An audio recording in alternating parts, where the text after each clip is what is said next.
সুধী বৈষ্ণব ভক্তবৃন্দ, ভক্তিপূর্ণ প্রণাম রইল ভক্তচরণে। প্রণাম জানাই আমার শ্রী গুরুদেবের চরণে। প্রণাম জানাই অনন্ত কোটি বিশ্ব ব্রহ্মাণ্ডের নায়ক শ্রী ব্রজেন্দ্র নন্দনের চরণে। সুধী বৈষ্ণব ভক্তবৃন্দ, ধারাবাহিক অনুযায়ী আমরা আজ ৪৫ নং শ্লোকটি উপস্থাপন করব। তো আসুন আমরা শ্রী গুরুদেবকে স্মরণ করে ব্রতী হই। অজ্ঞানতিমিরান্ধস্য জ্ঞানাঞ্জন শলাকয়া চক্ষুরুন্মিলিतं येन তস্मै শ্রী গুরুবে নমঃ। নামায়াম বিষ্ণুপাদায় কৃষ্ণপৃষ্ঠায় ভূতলে শ্রীমতে মহানাম স্বামিনী তে নমামি হে। বাঞ্ছা কল্পতরুভ্যশ্চ কৃপা সিন্ধুভ্যেব চ পতিতানাং পাবনেভ্যো বৈষ্ণবেভ্যো নমো নমো। গুরু কৃপা হি কেবলম, গুরু কৃপা হি কেবলম, গুরু কৃপা হি কেবলম। ওম শ্রী পরমাত্মনে নমঃ। ওম শ্রীমদ্ ভগবতে শ্রীগীতায় নমঃ। নারায়ণং নমস্কৃত্য নরং চৈব নরোত্তমং দেবীং সরস্বতীং ব্যাসং ততো জয়মুদীরয়েৎ।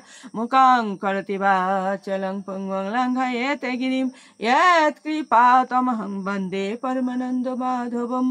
ओम नमो भगवते वासुदेवाय, ओम नमो भगवते वासुदेवाय, ओम नमो भगवते वासुदेवाय। श्रीमद् भगवते श्रीगीताय नमः, श्रीगीताय नमः। श्रीमद् भगवद गीता द्वितीय अध्याय सांख्य योग, श्लोक संख्या 45।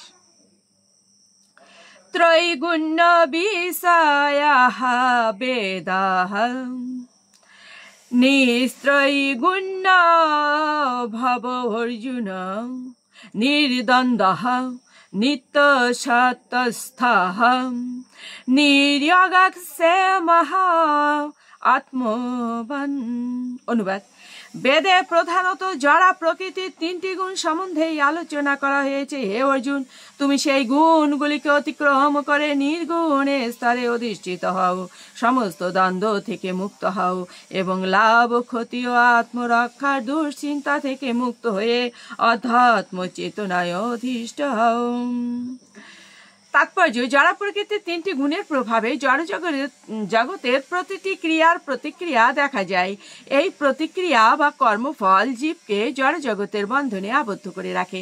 বেদ সাধারণত সকাম কর্ম করার শিক্ষা দান করে, যার ফলে সাধারণত মানুষ জড় সুখ উপভোগ ও জড় ইন্দ্রিয়ের তৃপ্তি সাধনের স্তর থেকে ক্রমশ অধ্যক্ষ স্তরে উত্তীর্ণ হতে পারে। ভগবান তার প্রিয় সখা ও প্রিয় শিষ্য অর্জুনকে উপদেশ দিয়েছেন বেদান্ত দর্শনের মর্ম উপলব্ধি করে পরা প্রকৃতিতে অধিষ্ঠিত হতে। এই বেদান্ত দর্শন প্রথম প্রশ্ন হচ্ছে ব্রহ্ম জিজ্ঞাসা, অর্থাৎ পরম ব্রহ্মের অনুসন্ধান করা। জড়জগতের প্রতিটি জীব বেঁচে থাকার জন্য কঠোর সংগ্রাম করছে। এই সমস্ত মায়াবদ্ধ জীবকে উদ্ধার করার জন্য ভগবান সৃষ্টির আদিতে বৈদিক জ্ঞান দান করেন, যাতে তারা বুঝতে পারে কি রকম জীবনযাপন করলে তারা এই জড় বন্ধন হতে মুক্ত হতে পারবে এবং তাদের প্রকৃত আলয় ভগবত ধর্মে ফিরে যেতে পারবে। বেদের কর্মকাণ্ড নামক অধ্যায়ে নির্দেশ দেওয়া হয়েছে কিভাবে যাগযজ্ঞ অনুষ্ঠান করার মাধ্যমে জাগতিক কামনা বাসনা তৃপ্তি সাধন করা যায়। এভাবে ইন্দ্রিয় তৃপ্তি জনিত নানা রকম সুখ ভোগ করার পর জীব যখন বুঝতে পারে জগতের সমস্ত সুখই অনিত্য ও নিরর্থক, তখন তার মন পারমার্থিক তত্ত্ব অনুসন্ধানে উদ্গ্রীব হয়ে ওঠে। তাই বেদের কর্মকাণ্ডের পর উপনিষদে ভগবত তত্ত্ব সম্বন্ধে নির্দেশ দেওয়া হয়েছে। বিভিন্ন উপনিষদগুলি হচ্ছে বিভিন্ন বেদের মর্মার্থ। যেমন গীতোপনিষদ বা ভগবত গীতা হচ্ছে, ভগবত গীতাকে বলা হচ্ছে গীত উপনিষদ, মানে গীত আকারে আসছে এই উপনিষদটা। তো ভগবত গীতা হচ্ছে পঞ্চম বেদ মহাভারতের সারাংশ। এই উপনিষদগুলির মাধ্যমে মানুষের পারমার্থিক জীবন শুরু হয়। তো যতক্ষণ আমাদের জড় দেহ আছে ততক্ষণ প্রকৃতির বিভিন্ন গুণের প্রভাবে আমাদের কর্ম করতে হয় এবং তার ফল ভোগ করতে হয়। এই হচ্ছে কর্মবন্ধন। কিন্তু অপ্রাকৃত জগতে উত্তীর্ণ হতে হলে এই যে সুখ এবং দুঃখ, শীত ও উষ্ণের দ্বন্দ্বভাব, তাতে অবিচলিত থেকে তার প্রভাব মুক্ত হতে হয় এবং তখন আর লাভ ক্ষতির বিচারবোধ থাকে না। মন তখন আর অনুশোচনা অহংকার দ্বারা বিমোহিত হয় না।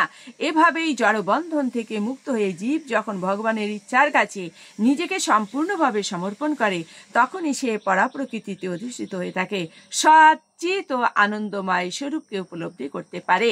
সুধী বৈষ্ণব ভক্তবৃন্দ, সৎ চিত আনন্দময় হচ্ছেন আমাদের ভগবান। সৎ মানে হচ্ছে যা সত্য, চিত মানে হচ্ছে যা প্রকাশিত। সৎ, চিত এবং আনন্দ, এই আনন্দ হচ্ছে পরমানন্দ। অর্থাৎ এই সৎ, চিত আনন্দময় হচ্ছেন আমাদের ভগবান। মানব দেহকে বিশ্লেষণ করলে তিনটা উপাদান পাওয়া যায়, সেটা হচ্ছে অস্থি, আর হচ্ছে মাংস, আর হচ্ছে রুধির বা রক্ত।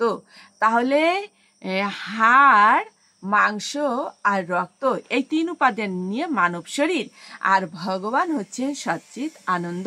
তাহলে এই যে মানব শরীরে আমরা আছি, এই মানব শরীরে আমরা এখন যে সুখটা উপভোগ করছি, এই সুখটা আমাদের ভবিষ্যতের জন্য কি হয়, দুঃখ বয়ে নিয়ে আসে।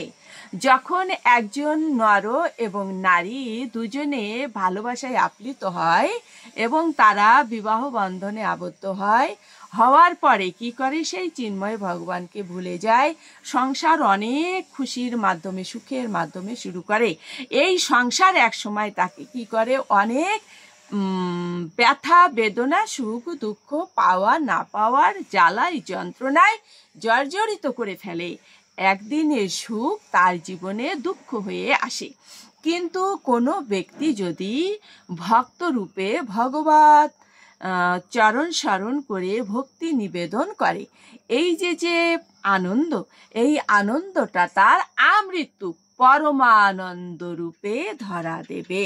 অর্থাৎ জগৎ হচ্ছে মিথ্যা, ভগবান হচ্ছেন সত্য, সেই হচ্ছে ভগবান সৎ। এ জগৎ একসময় অব্যক্ত হয়ে যাবে, অর্থাৎ অপ্রকাশিত হয়ে যাবে, বিলীন হয়ে যাবে, ধ্বংস হয়ে যাবে। কিন্তু আমার ভগবান, তিনি যেমন প্রকাশিত তেমনই প্রকাশিত থাকবেন, তাই হচ্ছেন চিত।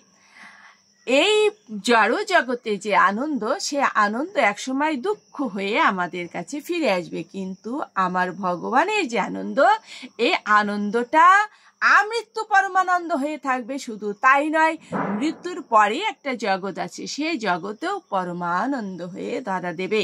সুধী বৈষ্ণব ভক্তবৃন্দ, আসুন আমরা সেই সচ্চিদ আনন্দময় ভগবানকে স্মরণ করি, ওনার চরণে আমরা ভক্তি নিবেদন করি, ওনার চরণে আমরা পুষ্প, চন্দন, তিল, তুলসী অর্পণ করি, ভগবত সেবা করি। আমরা যা কিছু আহার করব, সেটা যেন ভগবানকে ভোগ লাগি, তবে আমরা প্রসাদ পাই। সুধী বৈষ্ণব ভক্তবৃন্দ, এই পর্যন্তই। আসুন আমরা মাহাত্ম্য থেকে বেরিয়ে যাব। ওম শ্রী পরমাত্মনে নমঃ। ওম শ্রীমদ ভগবতে শ্রী গীতায় নম। গঙ্গা গীতা চ সাবিত্রী সীতা সত্যাবতী ব্রতা ব্রহ্মাবলীর ব্রহ্মবিদ্যা ত্রিসন্ধ্যা মুক্তি গেহিনী অর্ধমাত্রা চিতানন্দা ভবগ্নি ভ্রান্তি নাশিনে বেদত্রয়ী পারানন্দা তত্ত্বার্থ জ্ঞান মঞ্জুরি। ওম তৎসৎ। ওম নমো ভগবতে বাসুদেবায়, নমো ভগবতে বাসুদেবায়, নমো ভগবতে বাসুদেবায়। শ্রীমদ্ ভাগবতে শ্রী গীতায় নমঃ, শ্রী গীতায় নমঃ, শ্রী গীতায় নমঃ। ওম শান্তি, ওম শান্তি, ওম শান্তি শান্তি শান্তি।